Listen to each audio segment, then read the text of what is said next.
an issue. Let's see, this is an article actually from the January 13th Des Moines Register. And it's concerning China, which we've also discussed on the show. Let's see.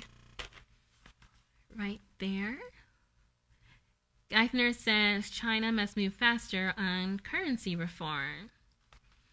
Okay. So this is regarding an upcoming visit by Chinese President Hu Jintao. He's going to be visiting Washington, D.C. And so, in addition to the currency issue, Geithner mentioned widespread theft of U.S. intellectual property in China, Beijing's protection policies that hurt U.S. exporters, and accusations that Chinese businesses get government subsidies that violate World Trade Organization rules. This has been covered. This is an Associated Press article that I'm reading now. This has actually also been covered in depth by the New York Times and several articles that we followed here on Blue.Green.Fusion, because they also expressed a great amount of relevance to the wind industry development process in China and how that might affect our economy here in the United States. The U.S. steelworkers, and then also the Obama administration, and then Google have actually brought up these issues. Not a lot of companies do, but those organizations have. Who will meet with President Barack Obama on January 19th at a time when economic tensions are rising between the world's two largest economies? Who will attend a state dinner at the White House and meet with other administration officials? His January 18th through 21st U.S. trip will also include a stop in Chicago. U.S. manufacturers say that the yuan is undervalued by as much as 40%.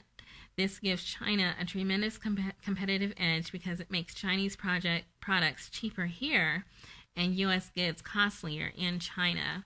And so China is not tentative when it comes to business. They're very, I would say, aggressive. And so my recommendation is that if we do want to protect our wind energy industry here in Iowa, being number 2, we do have to watch carefully where we get our parts for manufacturing the wind turbines, whether it's the blades, the turbines inside the that support the blades, or other parts. It's very important that we watch how we get our imports, or if we're importing at all. And then perhaps the favorable thing to do would be to actually manufacture the parts here in Iowa. These are things that we have to really pay close attention to, because they do affect the job prospects here in Iowa. Again, 200,000 jobs do have to come from somewhere, and hopefully if we do the right thing by our Iowa manufacturing and industry, those jobs will focus in those areas and then remain here for Iowans. Okay. So let's see, that's that. And then there's another follow-up from the same issue. Put that on the camera so you can see. Fed, U.S. economy gaining strength for 2011. This is an Associated Press article from Washington, D.C. The U.S. economy ended last year on an encouraging note, with all parts of the economy showing improvements. Factories produced more, companies hired more, and shoppers spent more, pointing to a stronger economy in 2011. And even though employers are slowly hiring more, workers lack bargaining power to win bigger paychecks because, and there's more inside, because of high unemployment, which is now nationally 9.44%.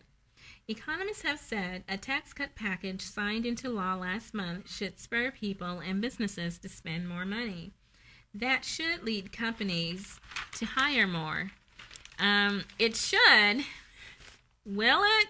We don't know. But I have read articles on this show in the past about profits being made by major corporations, but rather than creating jobs, here in the United States, they've actually been using those profits to create jobs overseas. And so that's the little catch there that you really have to pay attention to. A company may create jobs, but it's very important to pay attention to where those jobs are. And so we bring that larger issue back to Iowa, as always. In Iowa, the policy buck, as I call it, basically stops with the governor. Our governor is now Terry Branstad.